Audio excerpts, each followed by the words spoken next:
Could everybody take their seats? We're just about ready to get started here.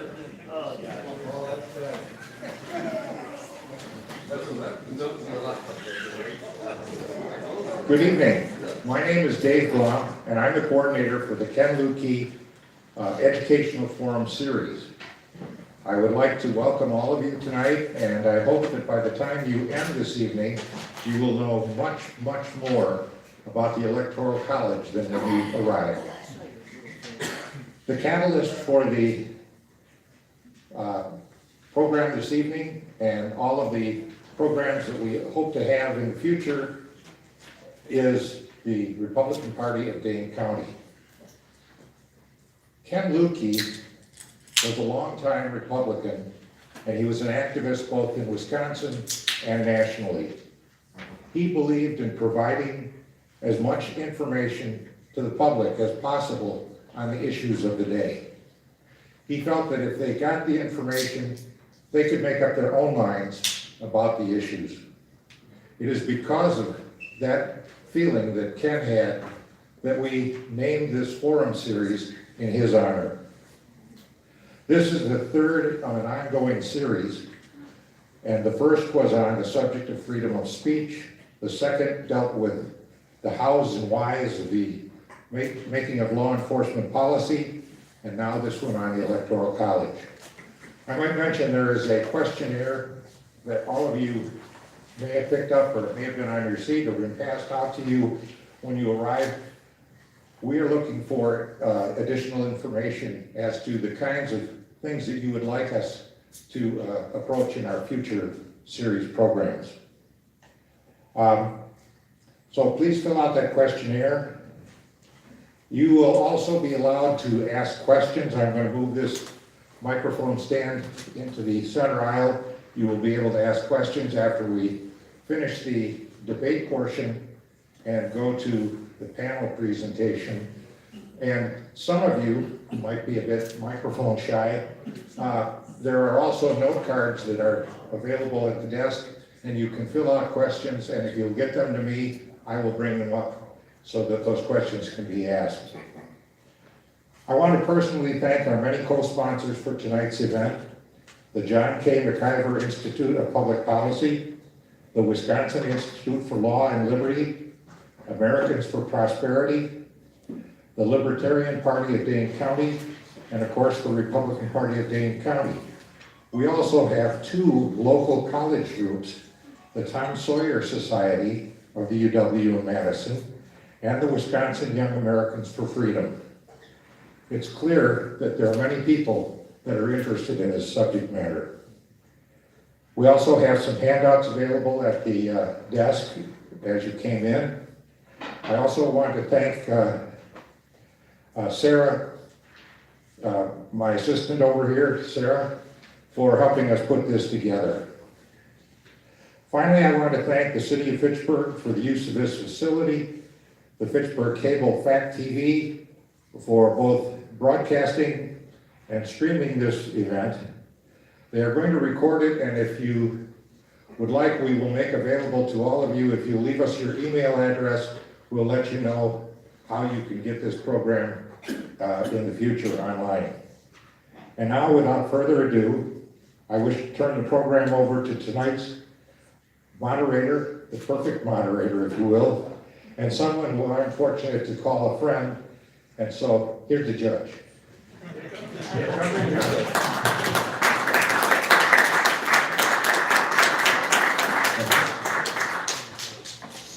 So tonight's program is intended to educate by providing both sides of an important question, in this case the Electoral College.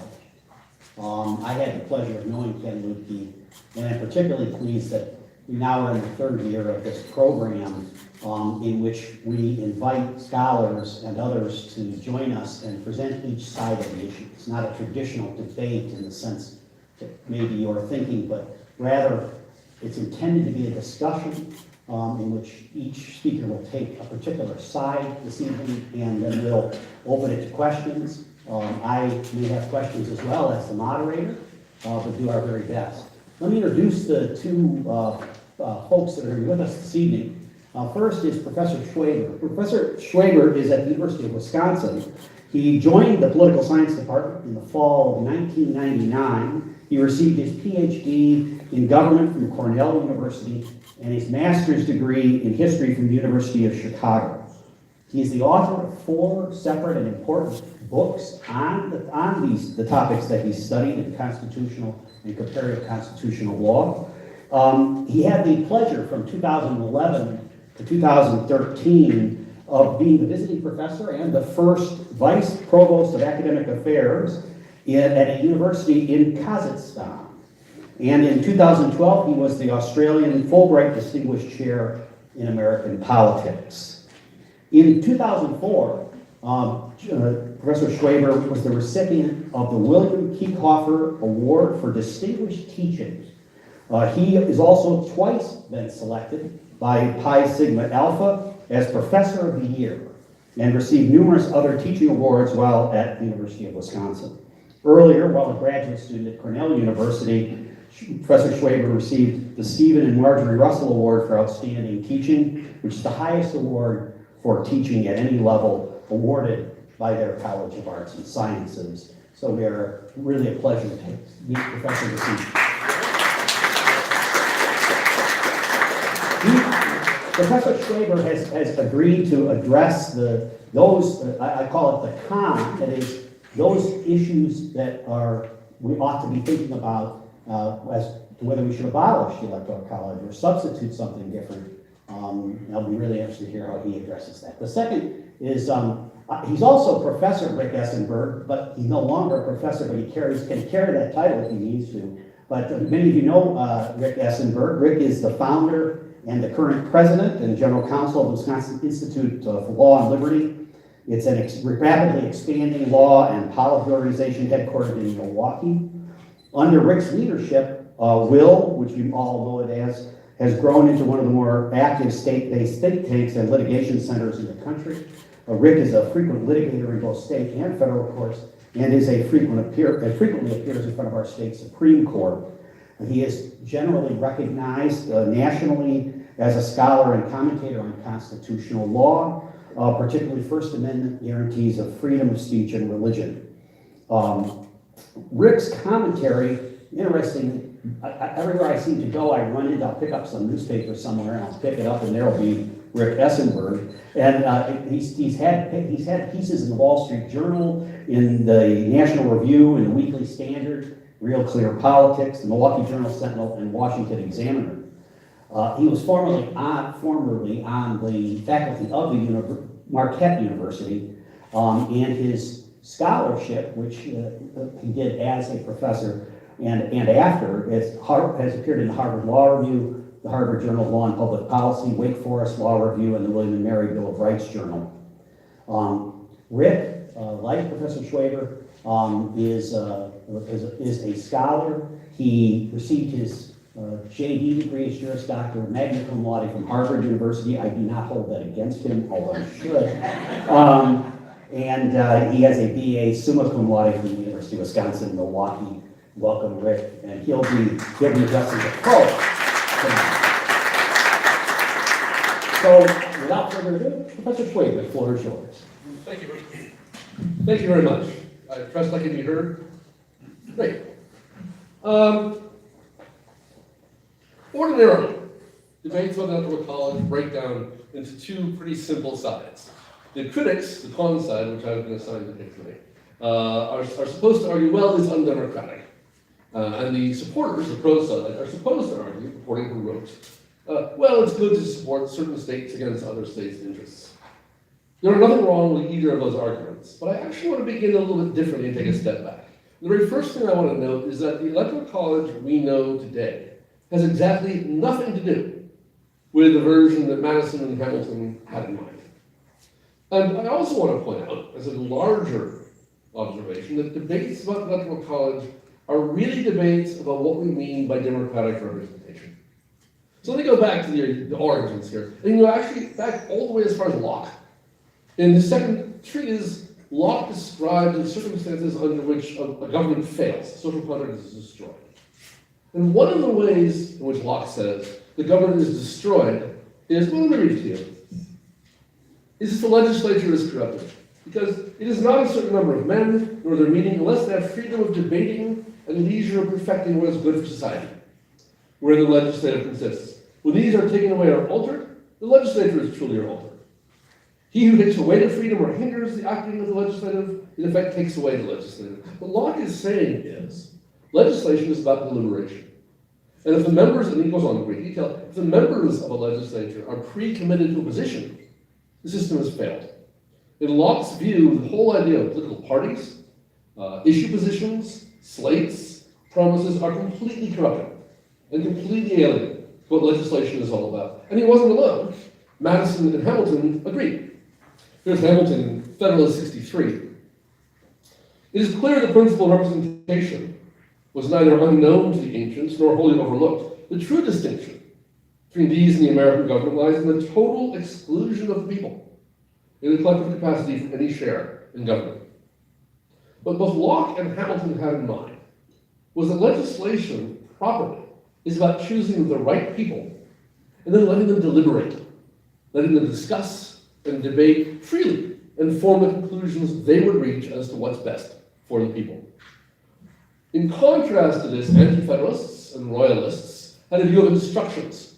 The representatives were supposed to do what they were told by some authorizing agent. That was a fundamental difference at the founding of the United States between Federalists and Anti-Federalists.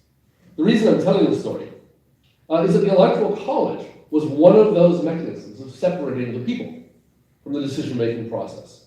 In its original version, the idea of the Electoral College was that people would vote for electors, and the electors would get in a room and they would decide who should be president. There would be no slate of candidates, there would be no parties, there would be no campaigns, there would be no long, drawn-out debates. The best people, chosen as electors, would draw from among the people they knew to be virtuous elites and worthy leaders. And in fact, you see this throughout the original constitutional design, especially in the Virginia plan, Madison's version. But even in the plan we eventually adopted, almost all of the federal government is based on indirect representation. The members of the Senate, prior to the 17th Amendment, were appointed by state governments. The members of the federal courts were appointed and ratified by people who themselves were elected, by indirect means. The only place there was anything like direct elections was the House of Representatives. And even there were complicated rules like the 3/5 clause to tilt the balance in a way that was deemed desirable or necessary. So in the Virginia plan, Madison proposed that presidents should simply be chosen by the members of Congress.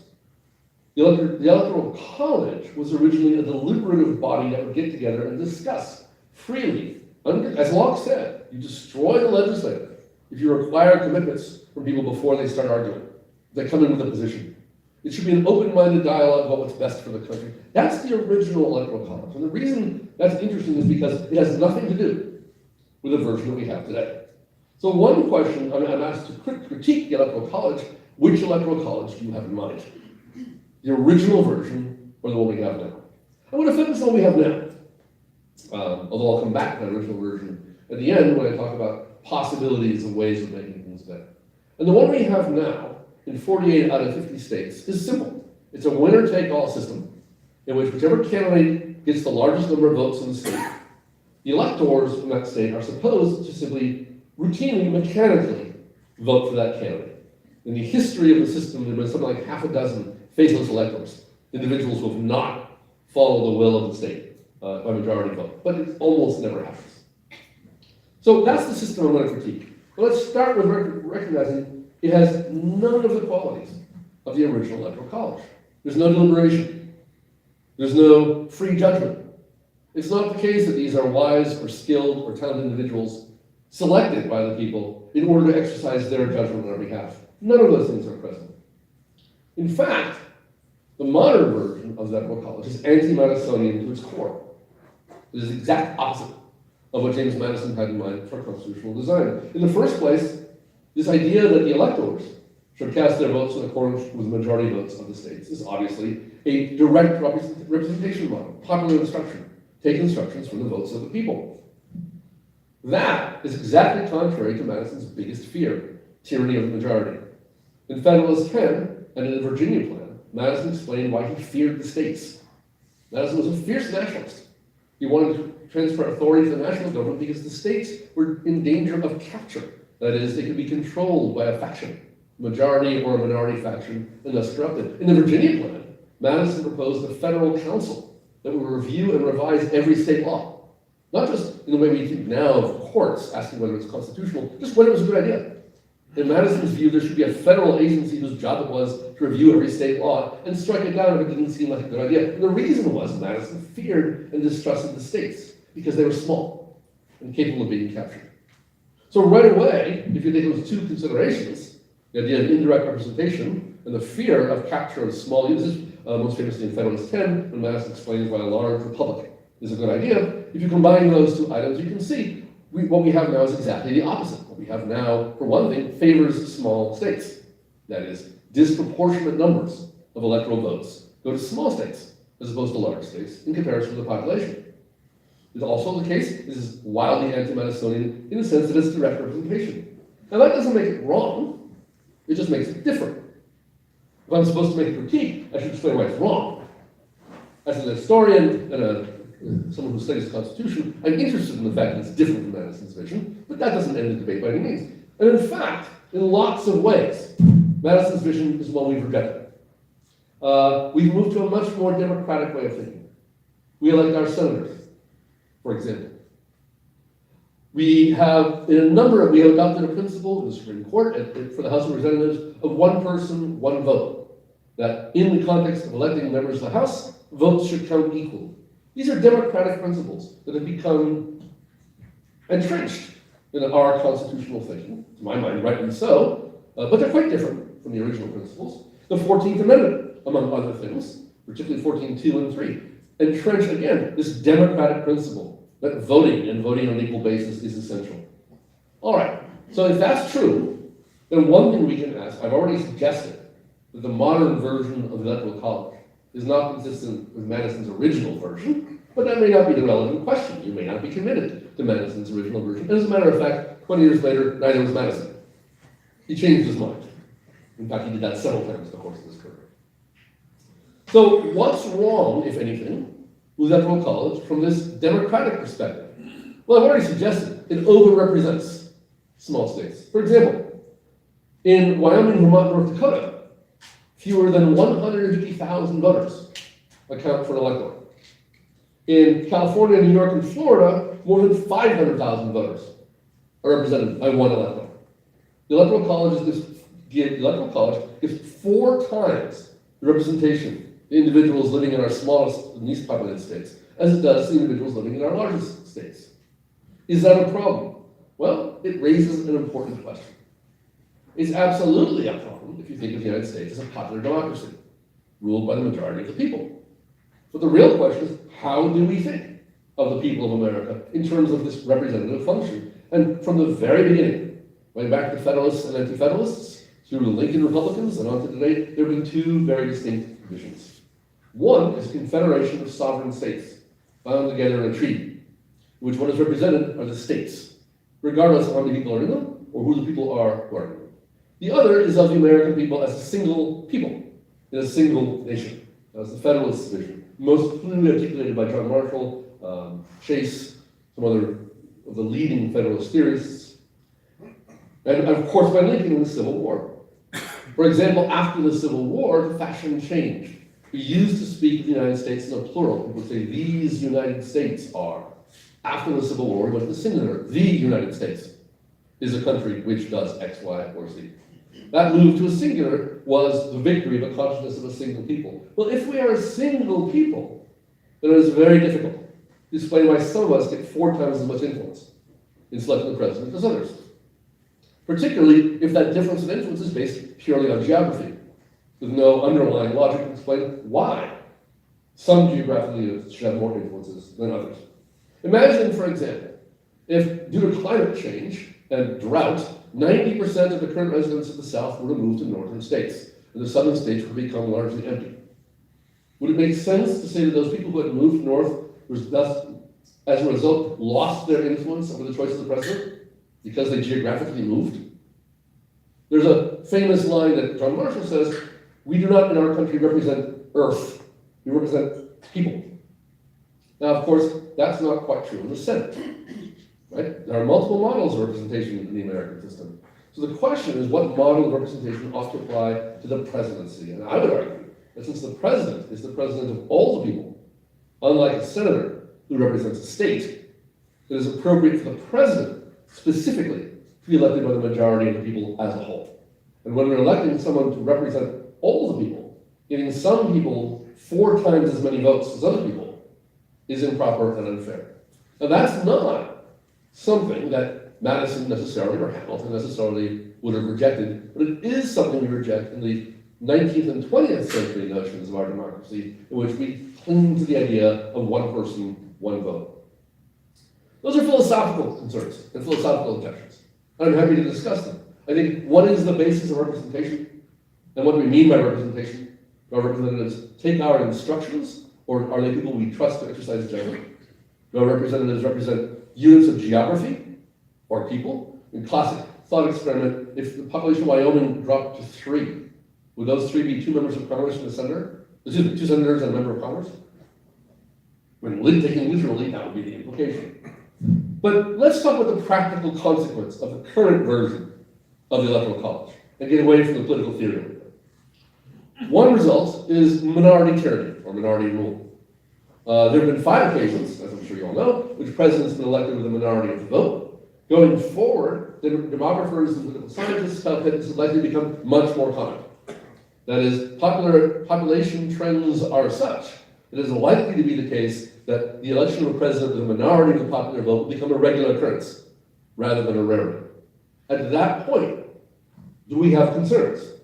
Madison would have, but this is up to us to talk about because this is not a legal discussion. It's a discussion of what's good or bad. Right? Ought we to like the Electoral College? A second issue is the way the Electoral College affects campaigns. One thing that it does is it means that states that are safe are not contested. No one really campaigns in California, or Texas, or New York. These are safe areas, and the result is turnout is depressed, and candidates ignore them. It is no great coincidence that these are areas that account for 2/3 of the population of the United States, not those 3 states alone, but the safe districts account for 2/3 of the population of the United States. That is, instead of trying to persuade the American people, my candidate is the best, or your candidate is the best, or my policy is the best, or your policy is the best, we have a game. We do a mathematical counting game to get just 1% more of the votes in just the right states to get just the right electoral votes. It's no longer about the liberation and persuasion of the majority or the most of our fellow citizens. It's about a gameable system that can be calculated and played. And that shows up in the way presidential campaigns are conducted. There are structural advantages that are given to specific economic sectors. There might be good reasons for that, but we should discuss them freely. Most specifically, rural economic interests are given much more weight than urban economic interests, despite the fact that they account for a minority of the economy of the country, a minority of the population of the country, and a minority of the production of the country. A relatively small minority, the order of 35% of the economic productive sectors of the country, dictate national economic policy for all of us because of the Electoral College. There might be a good argument for that, but I'd like to hear it. The idea that we simply accept that outcome on the grounds that our economy should be governed today in the same way it was in the 18th century when 80% of the economic production was agrarian and rural, is a presumption that can't simply be accepted without question if we take seriously the idea that the benefit to the economy is one of the key things we care about in choosing the president. Campaign strategies. Finally, I believe I'm almost out of time, I'm sorry. Finally, let me raise one other point. And I'll be honest, I'm not sure what this counts as an advantage or disadvantage. And I'm going to leave it to Rick to pick up on it and say, aha, this is one of the strong points. And it might be. The Electoral College creates artificial mandates. What I mean by that is, presidents who win very narrow victories in the popular vote end up with very large victories in the Electoral College. I've already mentioned that in 5 cases historically, presidents have taken a minority of the popular vote and still won the Electoral College. Let's leave those aside. There are 18 instances in which presidents have taken a majority of the Electoral College without getting the majority of the vote. There were split votes, there were third parties, there are a variety of reasons. But let me give you some examples. Richard Nixon, in 1972, when he ran for re-election, he got 97% of the Electoral College. based on 60% of the vote. LBJ, a Democrat, switched parties here. Lyndon Johnson in 1964, he got 90% of the Electoral College, based on 61% of the vote. It's like a gerrymander. It takes relatively small advantages and majorities in a vote and turns them into structurally entrenched majorities. FDR, another Democrat, 1936, he got 98% of the Electoral College on the basis of 61% of the vote. What this does is tell presidents and tell the public that an elected official who had a really very small, substantial but not gigantic majority in the vote has an overwhelming national mandate to pursue his or her program to its extreme. Now, there's an argument that that's an advantage. It allows us to treat the outcome as sure and certain and not debatable. I would suggest it as a negative consequence. The artificial mandate phenomenon causes our presidents to aggregate to themselves executive power and seek wildly ambitious programs that aren't really justified by public support. And they do it in part because the Electoral College exaggerates the extent by which they won the election that put them in office in the first place. What could make this different in 2 minutes? Wait a minute. Wrap it up. There are certainly ways to resolve all the problems that I'm talking about, but most of them involve making the Electoral College essentially irrelevant. The obvious one is to require the electors to vote in the same way as the proportion of votes in their states. So the votes would be split, all states would be contested, there'd be a reason for Democrats to seek the 40% of votes in Texas, there'd be a reason for Republicans to seek the 40% of votes in California instead of writing them off. At that point, however, the Electoral College is basically a mathematical rounding mechanism and no longer serves either of the missions that I've described so far. So that's my case against the Electoral College in its current form. Fast recap, it's not doing any of the deliberative, indirect, representational mechanisms that Madison and Hamilton had in mind. Conversely, it's not consistent with our more modern notions of how representational.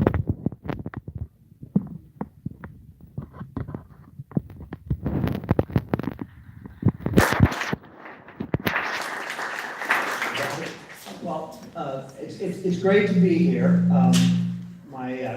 My wife will affirm that our GPS, I live north of Milwaukee, our GPS took us around the Milwaukee rush hour traffic. And this sent us on a route crisscrossing the space between here and Milwaukee, which I think if I were able to look at a trace of it, would resemble something that I last saw on my grandson's Etch-a-Sketch. But I got here, and maybe that's a decent analogy for the Electoral College, because I agree that it's not exactly what Madison and the founders had in mind. They did fear direct democracy, I think with good reason, and expected the electors to be able to exercise the type of judgment that they feared the people voting directly for the president would be unable to do. And I think that that is why Hamilton said that the Electoral College, if not in the manner of its execution, if not perfect, is at least excellent. But I would disagree a bit with Professor Schweber in the suggestion that the Electoral College that we have today has nothing to do with the one that we started with, or that the thing about the Electoral College that seems to cause the most consternation is not in some sense rooted in where we started. Because I think from the beginning, there was a recognition that states matter. Think about the situation as we were about to abandon the Articles of Confederation and move to our present Constitution. There was no guarantee that the original colonies would hang together. There was, in fact, a negotiation. And there was a recognition, and it's reflected in the composition of the Senate, and I think it's reflected in the Electoral College, which not only required, or not only contemplated that the electors would engage in deliberation, or at least independent judgment about who should be president, but that these electors would be elected by states, and that there was some concern that states with large populations not dominate the selection of the president. And so the Electoral College, in effect, it quite clearly shifts power to some degree from large states to small states. And this is, I think, consistent with our notion of federalism, which I do not believe that we have abandoned, and which I think can be rooted in Madisonian principles, can be rooted in the idea that the division of separation of powers is a guarantor of liberty and a protection against governmental excess. So if you think about it, we have both horizontal and vertical separation of powers.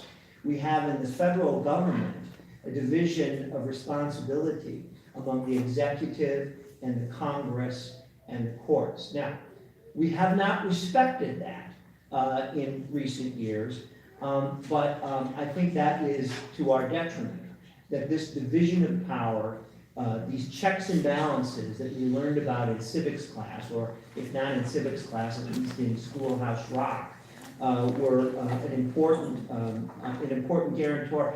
And so was the creation of a compound republic, that is, the division of responsibility between the federal government and the states. And this, I think, is properly seen as a division of responsibility. A couple of years ago, my organization started a Center for Competitive Federalism. And the point of our Center for Competitive Federalism was to advocate through litigation and public policy for the type of federalism that we believe our founders intended. That is one in which the federal government acted and was absolutely was paramount and supreme in the areas given to the federal government by our Constitution. And the states acted in competition with each other.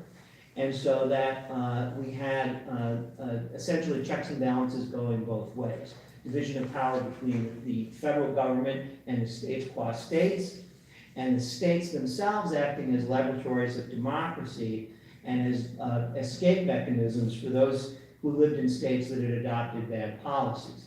This cannot be reduced to the concept of states' rights. In fact, I forbid my staff to ever use the term states' rights in connection with our competitive federalism project. Not only because states' rights has, over the years, obtained a certain unsavory connotation, but also because, but mostly because it wasn't accurate in describing what our system is supposed to do.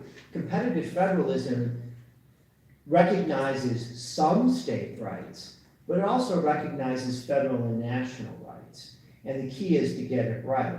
So when we talk about the Electoral College, even today, acting as if states matter, I think that we're acting in accordance with our original Federalist dispensation, and that so when we talk about one man, one vote, and we talk about the people in Montana having more vote weighting more in some sense than the people in New York, when we assert that and expect the conclusion to be that this is wrong, we are in many senses assuming the conclusion, right? The conclusion, the assumption that we're making when many people launch that critique, not Professor Schwaber, who I think appropriately raised the fact that this was an issue. What we're assuming is that we have one national election, when in fact we have 50 state elections for either electors or for the allocation of that state's electoral votes, and that we did this intentionally in order to recognize the dual sovereignty of the federal government and the states, and the special role that the states have as states. The practical effect of this, I think, is to require presidential candidates to make a broader appeal than they might otherwise. It requires them not simply to run up the score in highly populated states, but to make appeals that are broader in their geographic scope. Now, if you don't believe me, I would direct you to the former Speaker of the House and current House Majority Leader Nancy Pelosi, who in an interview with Bloomberg said over the weekend that the Democratic presidential candidates are making a mistake. They're making a mistake because they don't understand that, at least right now, we have to live with the Electoral College. And that means that the appeal that they make has to play in places like Michigan and Wisconsin. She said that what plays in San Francisco, where she is from, does not play in Michigan. And that has a moderating influence, which I would argue is important in terms of sort of legitimacy and civic peace, because in a country as large and diverse as we are, a presidency that was dominated by heavily populated coastal regions would be one that the rest of the country would feel disassociated from. And I think it would be, over the long run, injurious to our unity, right? This requires presidential candidates to go to those states that are competitive, where there are people who have differing points of view, and craft their message in a way that will appeal to the political center. Now, this doesn't mean that the Electoral College guarantees moderation, right? From where I stand, neither political party is particularly interested in moderation right now, but it has a moderating influence, and I think over the long run, a salutary one. In assessing this, though, I would urge you not to look at it through a partisan lens, right? Because a lot of times what we see now is Republicans thinking to themselves, well, oh my gosh, George Bush lost the popular vote and won the Electoral College. And Donald Trump lost the popular vote and won the Electoral College. Gee, as a Republican, I think this Electoral College thing is pretty cool.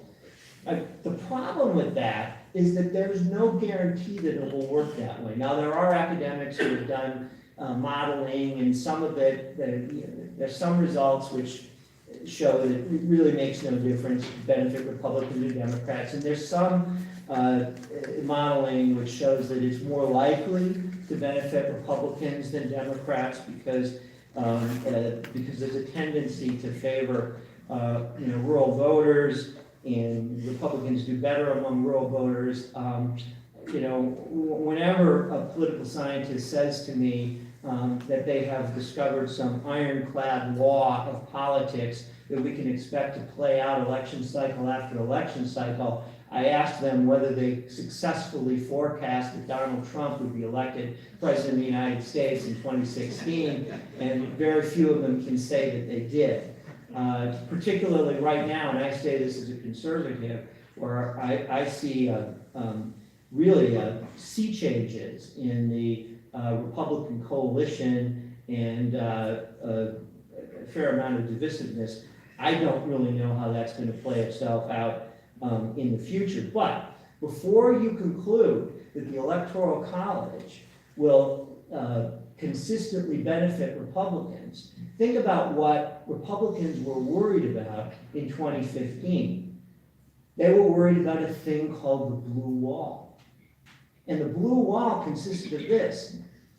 In every presidential election between 1988 and 2012, states comprising 242 electoral votes had voted for the Democrat in every election, which meant, and we believed it to be true going into 2016, that the Democratic candidate came into the election with 242 votes in his or her hip pocket, which meant that there were many, many paths to victory. Win Florida, and you've won the presidency. But that's not the only way. You can do it lots of different ways. Now, Republicans sometimes will say, well, Donald Trump figured out, he picked the lock of the blue wall Well, I'm not so sure, right? Donald Trump won because of about 78,000 votes in a handful of states. It's not clear that that's ever going to happen again in that way.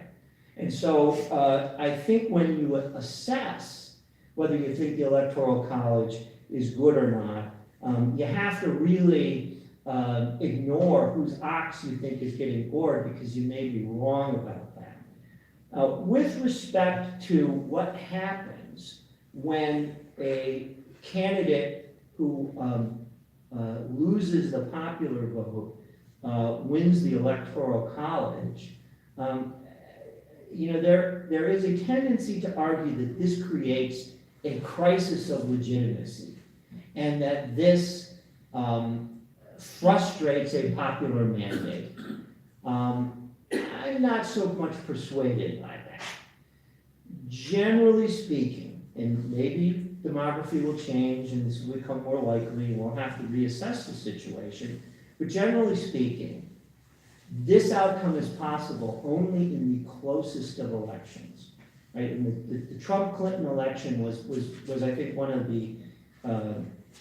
the larger differences in which this had ever happened. And the difference was, I think, Hillary Clinton was around 48%, 48 something, and Donald Trump was around 46 something.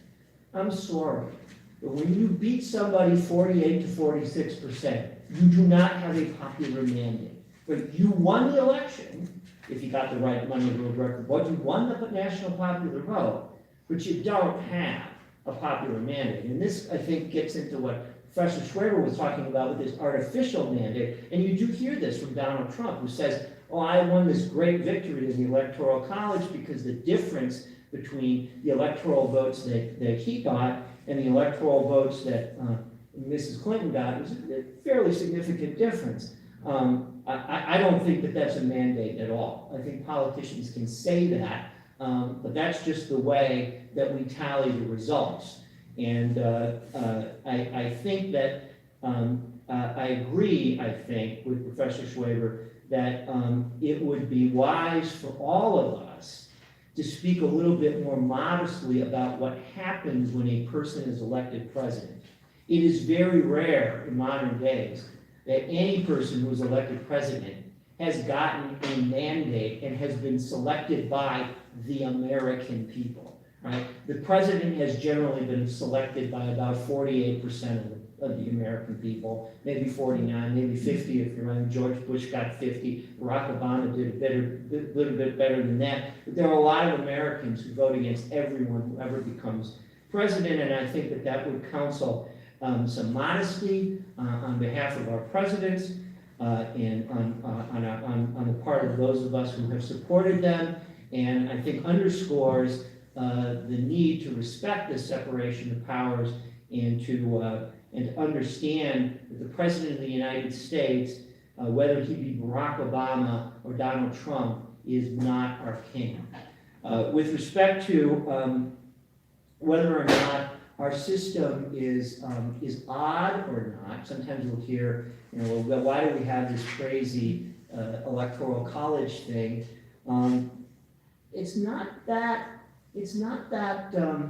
common for a president or prime minister to be elected by a direct popular vote. And if you looked at some of the countries where they do that, Russia, Turkey, Iran, you would not necessarily recognize them as shining examples of liberal democracy.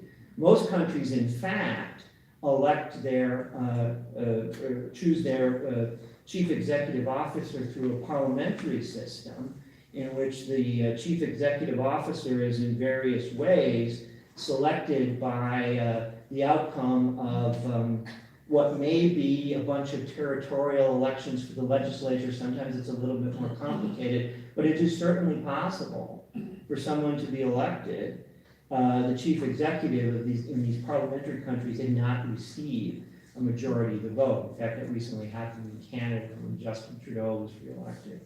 And so this is all a recognition that often when you have a country which is comprised of a union of disparate and pre-existing political entities, that there generally is, even many, many years later, and even after the nature of national life has changed in many ways, some recognition that these political entities, these states, still matter. I think the Electoral College does that, and I think because of that, it requires presidential candidates to campaign in a way which requires them to speak to a larger portion of the country. We agreed ahead of time that each of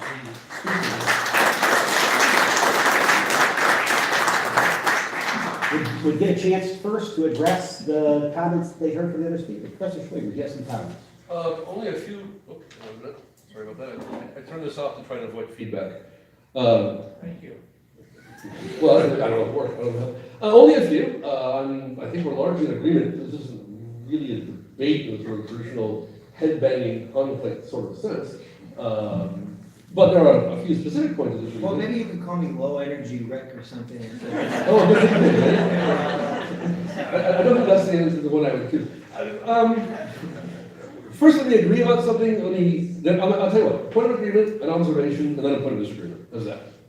Point of agreement. Yeah, the iron law of politics thing. I've gotten quite exhausted by being told we have a permanent Democratic majority, and then we have a permanent Republican majority, we have a permanent Democratic majority, now we have a permanent Republican majority. Every 4 or 5 years, I'm told there's a permanent majority of one party or the other. And more specifically, it's not that long ago at all that rural voters were largely Democratic, oriented toward the Democratic Party. And it's not remotely impossible that 10 or 20 years from now, rural voters will again be oriented toward the Democratic Party.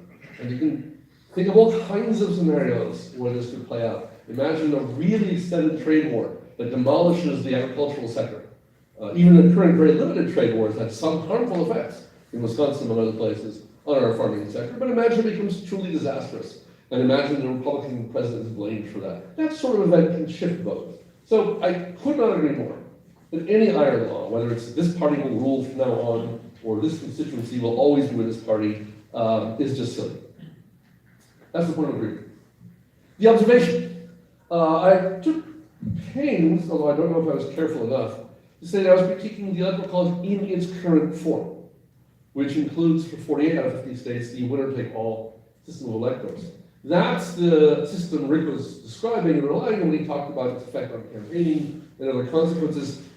That may all be true, although I'm not disagree with it. But it's not part of the founding vision. That only became true in the 1860s.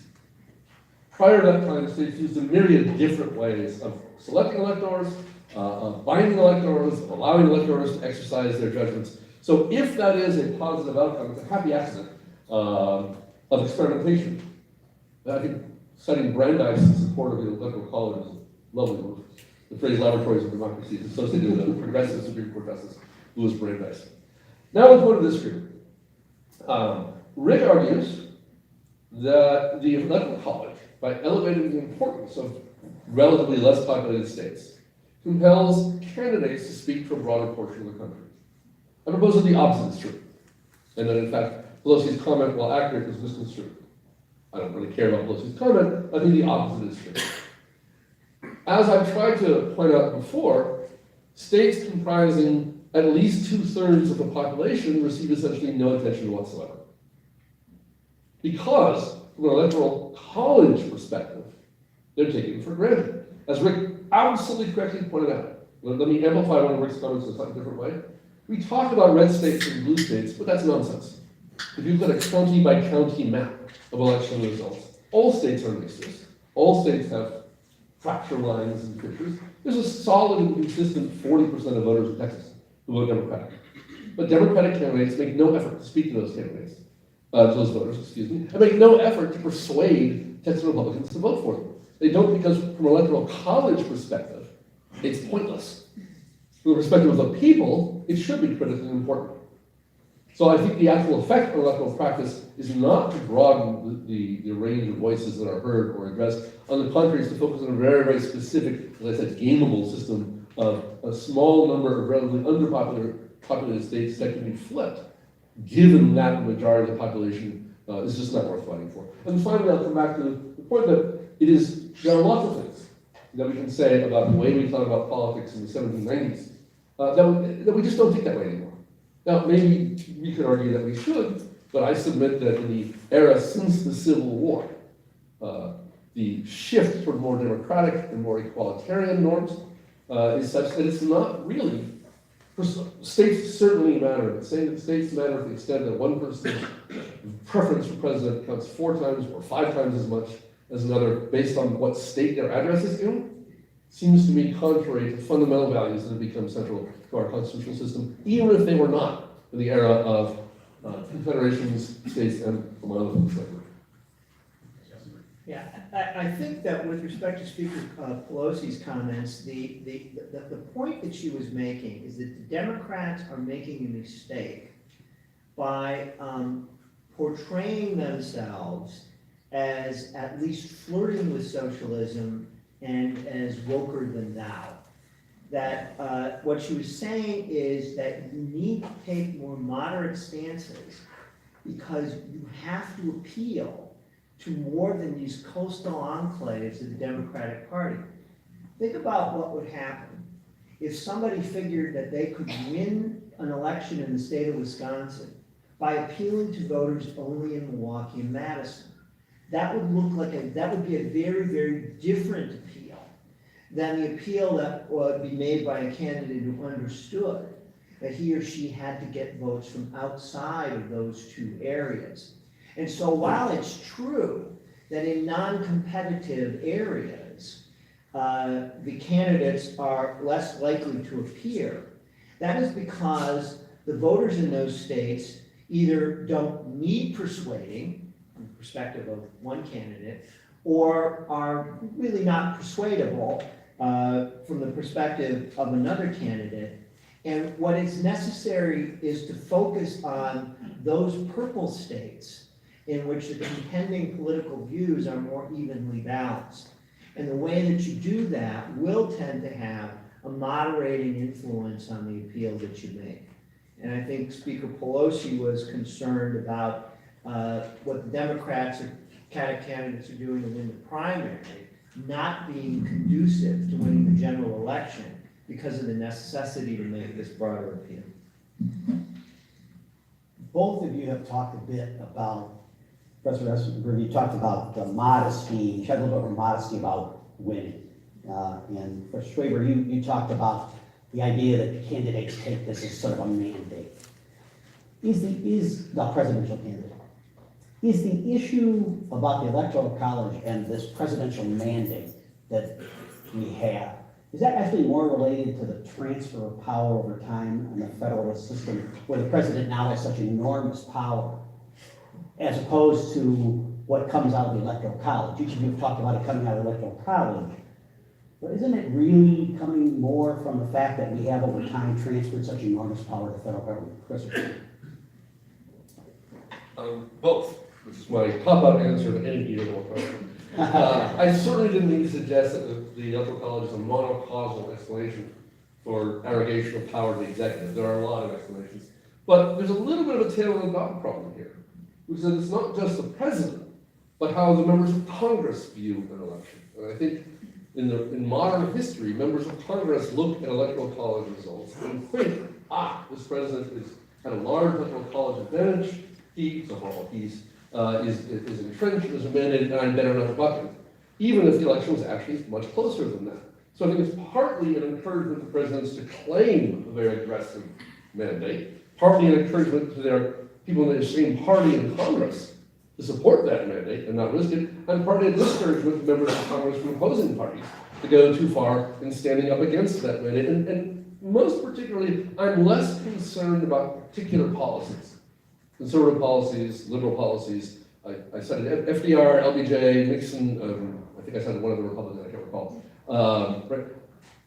The question to my mind is much more, as you say, the flow of power to the executive and the breakdown of checks and balances.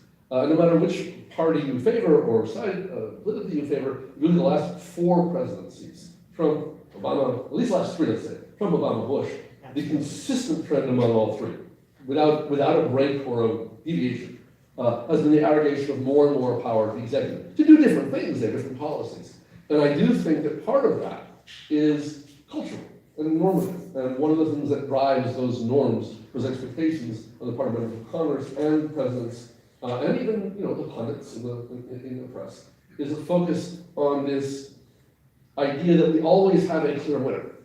Somebody won, somebody lost. In a parliamentary system, that's much less clear, right? Coalitions are complicated.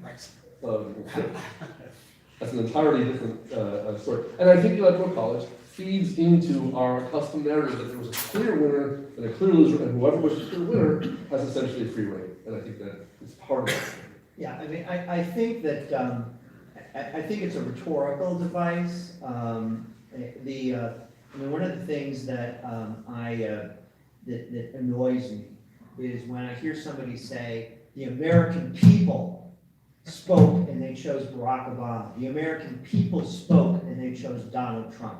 No, they didn't, right? The American people don't agree on who should be president. Yeah, and so I think that it's not simply cultural. I think, and this is an event that was sponsored by a bunch of right-leaning organizations and the Dane County Republican Party. So I think maybe I'm speaking to my people here. I think that it has been a core part of the left progressive political project over the last 80 years to concentrate power in Washington and the executive and the administrative state. It frustrates me to no end when conservatives say that because our guy is president now, we should allow him to act by unwarranted executive order and unilateral action because they did it too. If you ask Nancy Pelosi today, would she agree to a Reins Act that would limit the power of Donald Trump to promulgate administrative rules and to make laws in that way rather than passing them through Congress? She would say no, because she understands that in the long run, that is not the project that her side is about. And I would hope that Republicans and conservatives would understand that they need to oppose this arrogation of executive power. And what I said just now has nothing to do with the Electoral College, but I still wanted to say it. In that case, let me add a quick response. From my side of things, that's not quite right, only in the sense that from certainly President Reagan onward, it's not as though there have been any conservative presidents or Congress who have in any way resisted arrogating power to the executive. It very much seems to be whoever's in power, whoever's changed They too are sinners. Ah, well. At this stage, what I'd like is if anyone would like to ask a question, there's a mic in the center. If you have a question you prefer, otherwise you can give it to Dave, who's around here somewhere. Right here. There you are. And any questions, you want to write them down and put them to us. So Questions, complaints? comments, whatever. We've got about, so you all know, we do try to stay on time. We've got about 10 to 15 more minutes, so that's the... Oh, no, that's good. That's excellent. Thank you. Please. My question for either of you, could you break down how you see the population of the United States when it comes to who votes, who doesn't vote, who cannot vote because of immigration status or felony, so forth? What percentage of Americans would you say actually voted in the last election for each party? Sure, I actually had those numbers, but I closed off the screen. Roughly. So be like a politician, just make it up. Oh, make it up. What are the odds one of you will look it up this second and correct me before I reach the parking lot? In presidential elections, generally speaking, on a good year, we'll get about, better? I just want that was the problem. In national elections in a good year, we'll get on the order of 55% turnout and 55% of eligible voters. Among the adult population, what percentage are eligible voters is a little hard to calculate, but it's probably something on the order of 70%, not including, for example, illegal immigrants, people here illegally, I'm certainly not counting as part of that population, but there are lots of other things. The other set of issues, though, have to do not only with who's formally eligible to vote, but issues about gerrymandering, issues about various efforts of voter suppression and so on. In a weak presidential election, we'll get turnout as low as middle 40s, and a strong one as high as 50. You have to go back to the 1960s to see a presidential election in which we have turnout over 60% of eligible voters. So when we talk about the numbers that we're talking about, so-and-so got 48% of the vote, so-and-so got 50% of the vote, that's 50% of the 60%, of the 70, I'm sounding Bernie Sanders, of the 75%. It was a joke. Anyway, you can easily get the raw numbers. I think in the Trump-Clinton election, they each got 20-some million votes, so we're talking about 40 and change. That would have to look up. No, I think it was a lot more than Yeah, a lot more than that. No, those were important. But No, of course. at the end of the day, there's an enormous number of people who are voting, But there is an enormous number of people who are not voting. Who are not or cannot, and they're both right. Yeah. You know, that makes my answer. Yeah. Good. Thank you. Right? What do you do in a national election if no one gets a majority?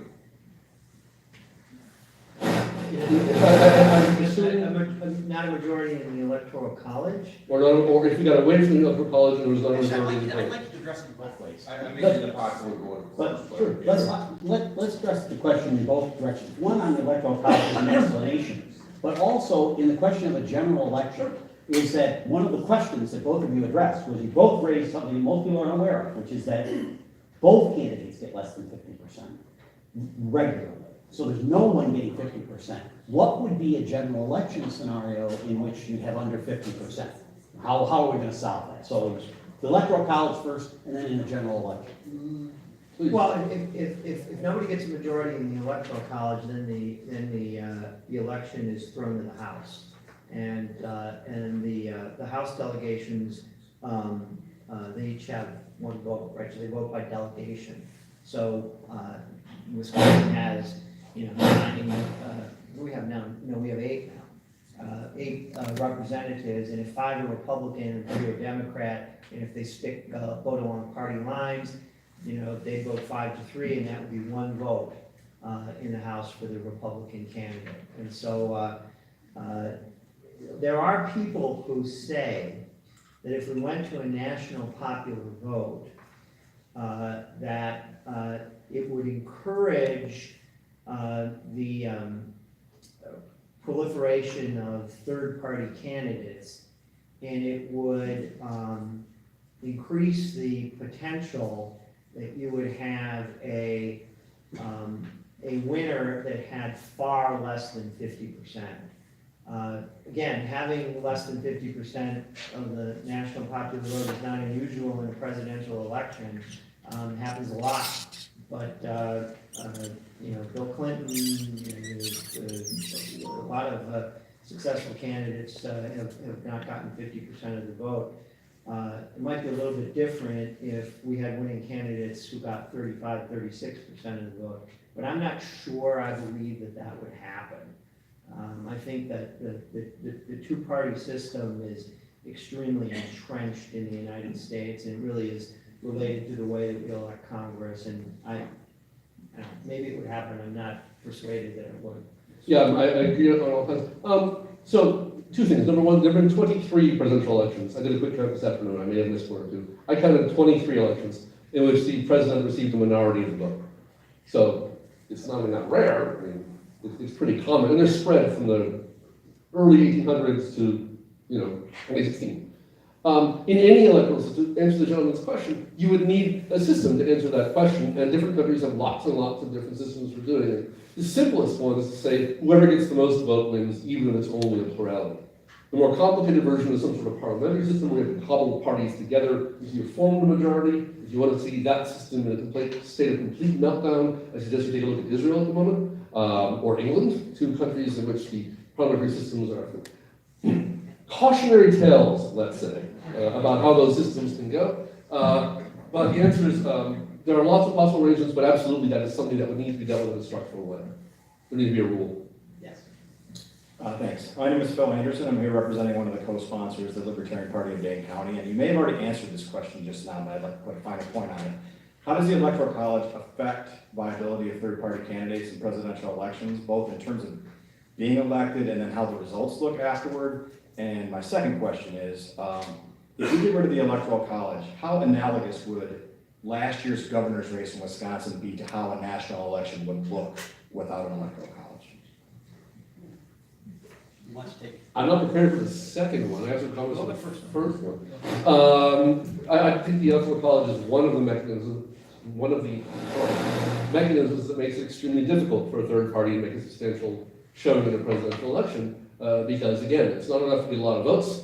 You have to get the majority of votes in carefully selected, strategically gained places, and that's a tall order for a party that by definition is outside the accepted mainstream of positions. Can I ask you a quick question? Who was Sure. the last faithless elector? You remember who that was? No, I don't. It was for a libertarian in 1976. Hot question. What's the second question? Yeah, and what did you mean by, Yeah, I- what did you mean the question about the gubernatorial race? You mentioned, and I forget if it was one or both of you, about people campaigning in Milwaukee and Madison only to affect an election. I think that was you, Rick. And would it look the same? Obviously I'm pretty sensitive to that, having run that election, but would that be possible? I mean, how is it analogous would that be to a national race where candidates campaign in the highest population areas? You sort of answered that already, but I'm asking Well, I if mean, it's a better way to look at it. it might be, so, we see these maps of the United States, after every presidential election, and they're maps by county to show, which candidate carried which county. And the United States is this sea of red with little patches, islands of blue, but there are a lot of people that live in the islands of blue. And so, you can get a lot of votes from there. To a somewhat lesser extent, but if you similarly map the state of Wisconsin, say by wards or something like that, it kind of looks the same way in that most of Wisconsin geographically is red, but there are very, very deep blue patches. And in the areas where, one of the things that we've done some work in redistricting. One of the things that is a real salient issue in these controversies about redistricting is that right now, and who knows what it'll be in 30 years, Democratic voters are much more heavily geographically concentrated than Republican voters, and areas that are strongly Democrat are really strongly Democrat. We have wards in the city of Milwaukee where Donald Trump didn't get a single vote. You have a lot of wards here in Dane County where the Democrat is getting 90%, 95% of the vote. Even in heavily Republican areas, the Republican is not getting 90 to 95% of the vote. And so because of that, and because I think of a belief that it's possible to turn out a higher percentage of people that don't vote, I believe that there could be a lot of different things could happen, because I think everybody would campaign differently, and I think the only thing we can be sure about is we don't really know what would happen. But it could be that a strategy would be a base strategy, particularly for Democrats, run up the score where you've got supporters, and I think that would be an unfortunate outcome. I would make the point that, we're very attached to visual TV images. The sea of red that Rick describes, a lot of it is mountains and empty fields. We represent people, not I think I rocks. drove through a lot of it. You may very well. When he talks about running up the score, he's talking about getting individual Americans to vote for a candidate of their choice. That's not a bad thing in our system. I'm wide open to the argument, that it needs to be tempered, but the notion that persuading more people to vote for a candidate is a bad thing because they all happen to live in the same geographical area really comes close to elevating geography above people. And I thought that we finished that one after the 1860s. No, I would disagree with that, because I think an executive that was essentially elected by the coasts and imposed by flyover country would not be conducive to a strong union. I think that would be divisive. I think that there is value to requiring, in a country that's as large as this one and as diverse as this one, there is value in a system that requires a broader appeal to different geographic areas, if for no other reason than in the interest of national unity. But that's simply an accurate perspective. If you look at those county NES maps, the National Election Survey maps, and I agree, they're fascinating. I encourage everyone to go to the NES website and look at the county by county map. You'll find something that's been true since the 1780s, which is the fundamental division of American politics nationally is urban versus rural. Stronger than region in the Midwest, in the South, urban areas tend to vote, at the moment, tend to vote Democrat, rural areas tend to vote Republican. That's not about coasts. This is true of cities in the Midwest and the South and everywhere else. Chicago votes Democratic. In Alabama, the larger cities vote Democratic. The distinction is the distribution of lots of population in the rural and urban areas, but the urban-rural divide, not geographical sector divides, has driven American politics since at least Shays Rebellion. So, thank you very much. I'm going to take a couple more questions. I said I try to promise everybody. There was one question from the audience with regard to U.S. citizenship, an interesting question I'll address just because of my years in redistricting, but the question was whether or not non-citizens could vote in a presidential election. The answer is no. But that is being challenged on a regular basis in places like California and otherwise, where there's a division, an attempted division in local elections where certain communities are allowing non-citizens or felons or whatever to vote. We do not have a national system, so one cannot predict ultimately how that question might come out, though presently that's the rule. I would mention one other thing about redistricting, because it's slightly different, is that people are always confused about is that non-citizens are a part of redistricting. They are all here. They are people. We don't count citizens, we count people for purposes of redistricting, which leads to other anomalies when it comes to congressional districts and the states. Much more esoterica with regard to the Electoral College. So let's pick a couple more questions and then we'll call it. Go ahead. One other thing that the Electoral College does is it creates firewalls between the states in that, as we've seen, as you just mentioned, different states have different requirements, or I should say different stringencies as far as how they are managing their voter rolls. The running up the score in California, how many of those were, but they're now having to purge their rolls significantly by having a national one vote. Then each party is encouraged, okay, we're going to just run up the score however we do it, whereas California could do whatever it wants, it still only gets 55 votes or whatever it was. And so that firewall of the Electoral College, election irregularities in one state cannot affect the entire result. Okay, there have been more than 20 studies by Congress, by state legislatures, by attorneys general. None has ever found more than less than 1/100th of 1% of questionable votes. There are enormous numbers of multiple registrations. I'm registered in about 5 states. How many of you ever purged your registration when you moved? Did you ever go back and take your name off a registration roll? But that's a little, you did? Well, you're an extraordinary citizen. I confess I never have.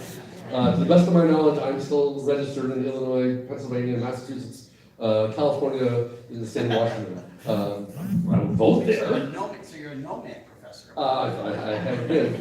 But, so I mean, if I understand the question correctly, I really a little bit have to take issue with it because this notion that there are large numbers of irregular votes taking place in national elections has been investigated over and over and over and over again, and no one's ever found any. Most recently, the state of Texas was unable to find any.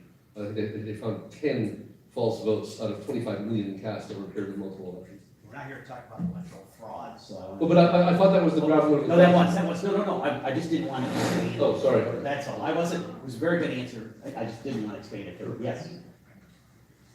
What would you say is the main reason that Democrats should care about preserving the Electoral College? It might help them elect the president someday.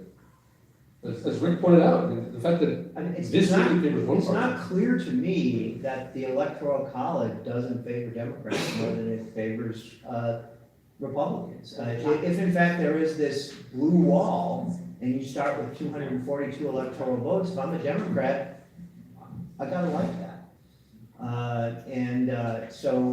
But on the other hand, there's an argument that can be made, and there are some studies that purport to show that an inverted election, this is what they call it, which is I think a bit of a loaded term, is about twice as likely to result in a Republican victory as a Democratic victory. These are all based upon models, and models usually are driven by their assumptions, but you know, there are arguments, you know, from a pure pragmatic whose ox is gored standard, there are arguments on both sides. Yeah, I don't think there's any serious argument that based on your party preferences, you should be for or against this institution, maybe in a given election. Maybe you can make an argument that in 2020, you know, if you're a Democrat, you should wish somehow it went away. But the idea that in 2024, 2028 is still going to be true is whistling in the wind. One more question. So in order to avoid the overrepresentation or the overweighting of the votes in the small states, but without going all the way to eliminating the current electoral college and going to direct popular vote, what would you think of a compromise where you have an electoral college, but it's modified where each state gets a number of electors equal to their number of House of Representatives, rather than House of Representatives plus the Senate? That would reduce the disparity. Another thing that, another way to do this is to follow the example of Maine and have the electors distributed within the state proportionally. At that point, it's still the case that electoral college has a significant effect. It's a different effect. Our libertarian friend will not be pleased by this. It tends to eliminate third parties or parties with very small showings, and it tends to round up differences. There are as I said, the current dominant system was only adopted in the late 1800s. It's not intrinsic and it's not required by the Constitution. There are lots of ways one could modify the electoral college to sort of strike a balance in a different place from where it is struck right now. So there's Johnny Goldberg, not related to the Electoral College, but one of his hobby horses is he thinks that we should expand the size of the House of Representatives, because now each representative represents 750,000 people. It used to be a lot less than that. And his argument is like, you really can't represent 750,000 people the way a House member should. If you did that, it's not his purpose, but if you did that, it would have an effect on this aspect of the Electoral College, because the weight that's attributable to the House seats, which is not perfectly, but because they're single member states, but more proportional to the population, is you would that overweighting, if that's what you want to call it, would be reduced. It's really hard to have a straightforward electoral college is good, electoral college is bad position without specifying a whole lot of variables about how it operates. Thank you. I want to thank the Republican Party of Dane County first, because they were the ones that began this organization through Ken Lipke and his leadership years ago. And I appreciate the fact that our sponsors represent a wide variety of opinions on a lot of things. I deeply appreciate that this is the way in which forums ought to be taking place. I think we all agree, in our legislatures as well as here among the citizens. I appreciate the cordiality with which tonight took place, and as I said, the bipartisan and nonpartisan support for this evening's event. I want to thank the professors both for a wonderful presentation.